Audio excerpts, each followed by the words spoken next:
Welcome to back Vivekananda academy. एक बार फिर से सभी का स्वागत है।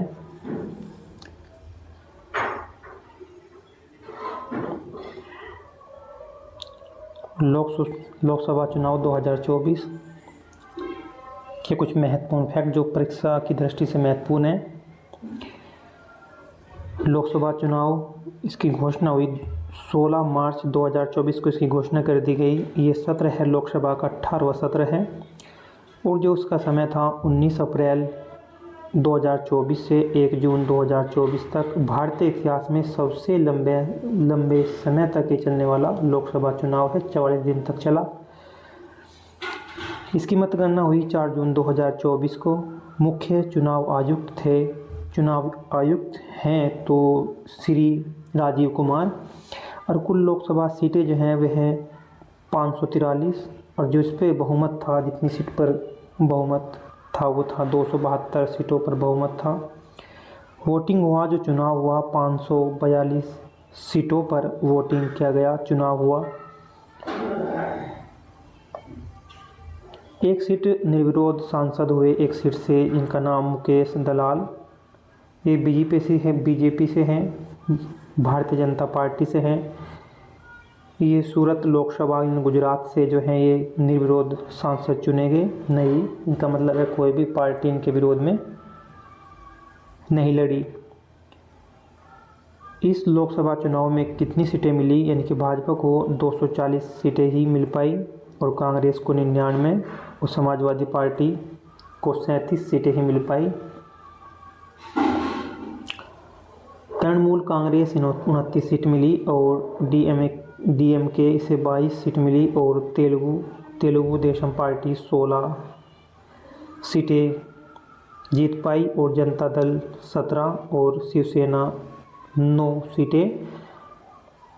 एनसीपी शरद पवार 8 सीटें और शिवसेना शिंदे इन्हें 7 सीटें ही मिल पाई। शीर्ष 5 पार्टियों का जो मतदान रहा, जो सबसे ऊपर पार्टी रही 5 पार्टी, यानी कि बीजेपी का जो पार्टी जिन्हें सीट जीती वो 36%, 5% सीटें बीजेपी की थी, और जो कांग्रेस की थी 21.2% और अदर की 7.0%। एसपी यानी कि 4.56%, AITC 4.3% सीटें प्राप्त हुई।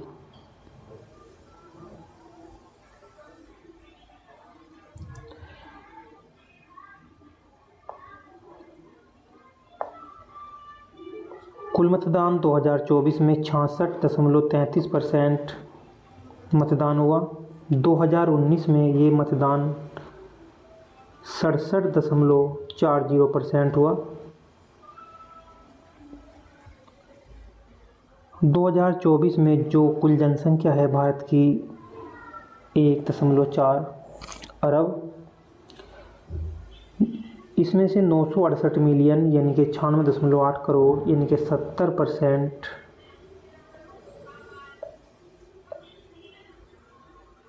वोटर हैं। जिसने वोट डाले, वे जो वोट डाले गए 642 मिलियन यानी कि 64.2 करोड़। महिलाओं ने जो वोटिंग की 31.2 करोड़। अब तक की सबसे बड़ी भागीदारी महिलाओं की रही, ये इम्पोर्टेंट है। अब तक की सबसे बड़ी लोकसभा में जो भागीदारी रही वो महिलाओं की रही।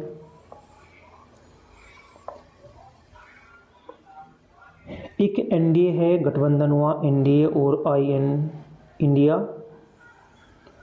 एनडीए नेशनल डेमोक्रेटिक अलायंस, ये बीजेपी की है। 1998 में इसकी स्थापना की गई। इसके जो अध्यक्ष हैं अमित शाह हैं बीजेपी से, और जो कुल सीटें हैं इन्हें प्राप्त हुई एनडीए को 292 सीटें हुई। 292 सीटें प्राप्त की। और जो इंडिया है, Indian national developmental inclusive alliance, 2023 में इसकी स्थापना की गई। अध्यक्ष है श्री मल्लिकार्जुन खड़गे, ये कांग्रेस के हैं। कुल सीटें जो इन्होंने प्राप्त की 234 सीटें प्राप्त की। अदर ने 17 सीटें प्राप्त की। 2024 के लोकसभा चुनाव में लगभग 70 महिलाएं सांसद चुनी गई और 2019 में 78 महिलाएं सांसद चुनी गई थी। 2019 में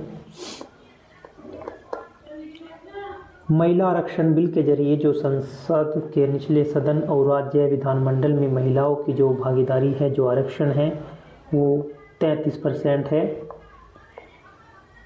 लेकिन 2024 में 13% ही महिला सांसद बनी, जबकि महिला आरक्षण बिल में इन्हें 33% भागीदारी है, लेकिन 13% ही महिला सांसद बनी पाई। 2024 में जो कुल प्रत्याशी थे 8,337 प्रत्याशी थे और जो महिला प्रत्याशी थी वो 797, और 2019 की बात करें महिला 720 प्रत्याशी चुनाव में थी। 2024 में लोकसभा चुनाव में अभी तक जारी परिणामों में सबसे अधिक वोटों से जीतने वाले 3 जो उम्मीदवार हैं, पहले नंबर है शंकर लालवानी, बीजेपी से हैं, इंदौर मध्य प्रदेश से 11.72 लाख वोट से इन्हें जीत हासिल हुई, सबसे ऐतिहासिक जीत। रकीबुल हुसैन, ये कांग्रेस के हैं, धुरी असम से 10.12 लाख वोटों से इनकी जीत हुई। शिवराज सिंह चौहान बीजेपी से हैं, ये मध्य प्रदेश से 8.21 लाख वोट से विजयी हुए। 2024 में सबसे कम वोट से जीतने वाले जो सांसद हैं रविंद्र दत्ताराम बैरक, शिवसेना से हैं, मुंबई नॉर्थ वेस्ट से मात्र 48 वोट से ही जीत हासिल की। 2024 के लोकसभा चुनाव में सबसे कम उम्र के जो सांसद बने शांभवी चौधरी, ये मात्र 25 वर्ष की, और प्रिया सरोज ये भी 25 वर्ष की हैं, और संजना जाटव ये भी 26 वर्ष की सांसद बनी, और पुष्पेंद्र सरोज ये भी 25 वर्ष के ही सांसद बने। इन्होंने इस सबसे कम एज में ही सांसद से अपना राजनीतिक कैरियर शुरू किया। ये महत्वपूर्ण डाटा थे जो परीक्षा की दृष्टि से महत्वपूर्ण है।